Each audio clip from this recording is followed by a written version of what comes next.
This is Camille, the colored raven. I look like her. And this is my daughter, Kirsten. Hi, Kirsten. Hi. Hi. Hi, baby.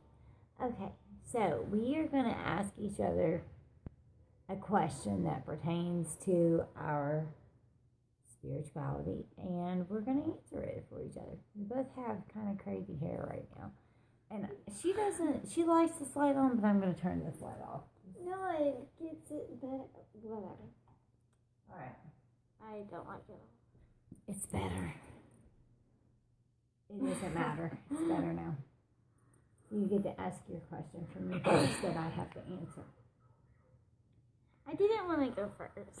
No, I'm going first. You said for me to go first. No, I said you ask your question first, and then that way I go first, and then I will ask my question after. So that way I have to answer your question first, and I have to talk first, and then you can talk next. Or do you want to talk first? I'd rather. That's what I thought. You're like, no. I haven't done a video in a long time. So this is a question pertaining to my spirituality. That she has a question that she wants to ask me about. So go ahead. What made you want to become spiritual in the way that you are and a pagan, and what made you want to do it all and be like really caught up into it like 24/7? Like all your tarot cards are over here, and then Buddha's right here, and then all this is right here, and you just love it every single day. Buddha. This thing. She painted that. She dogs. Then you have your altar over there. Altar. One of them. I have many. So basically what brought me into this spectrum and how did I stem from coming into it, right? That's a really long story, and That's going to be a long very video. open-ended question because there's a lot to answer there. Basically, after being raised Southern Baptist and then having to convert to Methodist at 8 years old, and then at 17 converting back to Baptist whenever I was emancipated from my father and my stepmother, and then at 24 converting to non-denominational Christianity, all up until that point. That was my path, and I was a holy roller, devout Christian. I mean, when I say holy roller, man, I mean I was holy roller. Like, it was ridiculous of how I used to interact with others. And I can look back on myself now and be like, whoa, God, I was that evangelist. I did that, you know. And then in 2012, I was literally strangled to death, where I died physically. My physical body died, and I was given CPR.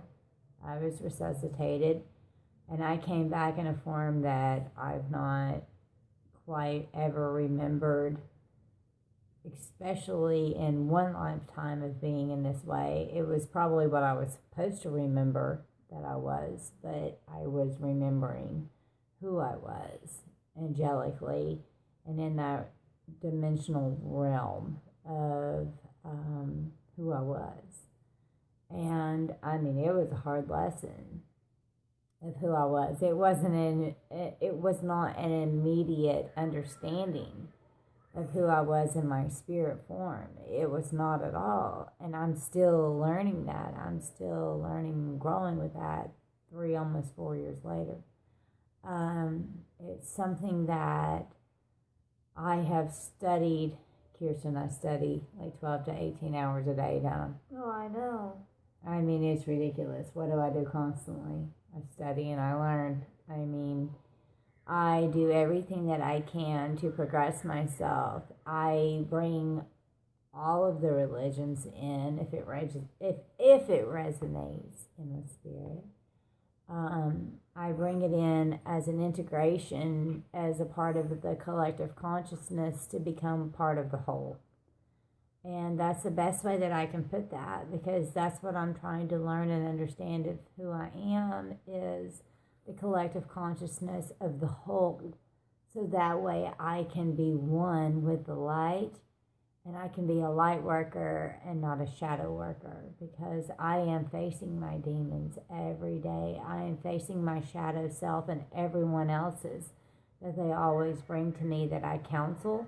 I counsel the shadow aspects, and in order to counsel them, I've had to go through those shadow aspects, and there's no other way to state it than that. I've had to endure it and understand it, or I could not even begin to be compassionate about it, because I'd be like, what in the hell are you talking about? But I'm not that way. I'm a total empath, and I feel everyone exactly like I'm inside their being. I have had an extremely hard, very bad life, and it's not entirely been my choice. And people will say, well, you need to change your vibrational frequency. No, I do that continuously. It's just not exactly what I'm meant to be dealt with, because I have been told that I'm strong enough as an ascended master in my spirit that I have to train and teach and lead and guide others in that way so that they can reach enlightenment. And it may hurt me to guide them, but when I do, they set the bar to my standards and say, how are you ever going to compare to this? Even if they beat the crap out of me and they don't want me anymore and they hate me in that moment, they never hate me once I'm gone. They always want me back, don't they? What do they do, Kirsten? It's like the song X's and O's. They always want to come, but they never want to leave. Exactly. You're right. You're right. So that is basically, I think, as much of a summed up answer that I can give right now. And I try every day that I am alive as your mother, because you are extremely spiritual. You are very gifted.